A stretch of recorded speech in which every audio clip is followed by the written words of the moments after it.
जूही और समर की मदद से रूही लाएगी नहार को घर।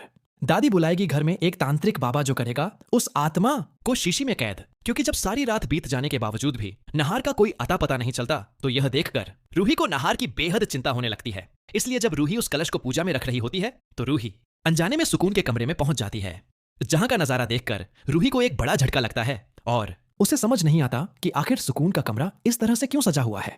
लेकिन तभी रूही की नजर सुकून के बक्से में पड़ती है, जहां से सुकून का पल्लू बाहर आ रहा होता है, जिसे देखकर रूही को काफी घबराहट होने लगती है, यह सोचते हुए कि कहीं उस संदूक के अंदर फिर से सुकून तो नहीं।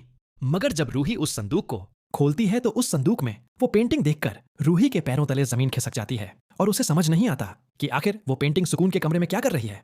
जबकि उस दिन रूही ने तो वह पेंटिंग घर से बाहर फेंक दी थी, जिससे रूही को समझ आ जाता है कि जिस रात को रूही ने उस पेंटिंग को फेंका था, उसके अगले दिन सुकून इस संदूक के साथ घर में आई थी और उसी दिन से घर वालों को वो आत्मा वाली रूही दिखनी बंद हो गई थी। जिससे रूही को सुकून का सारा खेल समझ आ जाता है कि सुकून ही उस पेंटिंग वाली आत्मा है। जिससे रूही को नहार की बहुत चिंता होने लगती है, क्योंकि रूही को पता है कि वह आत्मा नहार को उससे छीनने के लिए आई है।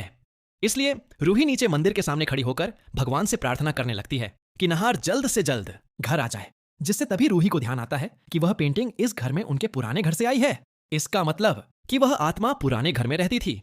इसलिए रूही जल्द से जल्द समर और जूही को अपने साथ लेकर उस पुराने घर पहुंचती है और रास्ते में उन्हें सुकून का सारा सच बता देती है कि वो एक आत्मा है और उसने नहार को अपने वश में किया हुआ है। जिसके बाद जब रूही, जूही और समर उस पुराने घर में पहुंचते हैं, तो वह तीनों खिड़की से देखते हैं कि सुकून बार बार नहार से कह रही है कि वह उसकी मांग भरकर उसे अपनी पत्नी बनाए। जिसे देखकर रूही को सुकून पर काफी गुस्सा आता है और रूही नहार को आवाज लगाकर उसे दरवाजा खोलने को कहती है। जिससे रूही की आवाज सुनकर नहार दरवाजा खोलने लगता है, मगर तभी सुकून नहार को रोककर उसे कहती है कि वह रूही पर गुस्सा होकर उसे जाने को कहे। लेकिन जब नहार ऐसा करता है तो रूही समझ जाती है कि उन्हें सुकून को रोकने के लिए दरवाजा तोड़ना होगा। इसलिए रूही समर को दरवाजा तोड़ने को कहती है और घर के अंदर पहुंचकर नहार को सुकून की मांग भरने से रोक लेती है। जिसे देखकर सुकून को रूही पर काफी गुस्सा आता है, इसलिए वह रूही पर चिल्लाने लगती है। मगर सुकून की यह करतूत देखकर रूही भी गुस्से में होती है, इसलिए वह सुकून को एक जोर का तमाचा लगा देती है और नहार को अपने साथ ले जाने लगती है। जिसे देखकर सुकून रूही के रास्ते में खड़ी हो जाती है, लेकिन रूही अपने सुहाग के लिए किसी भी हद को पार करने के लिए तैयार होती है।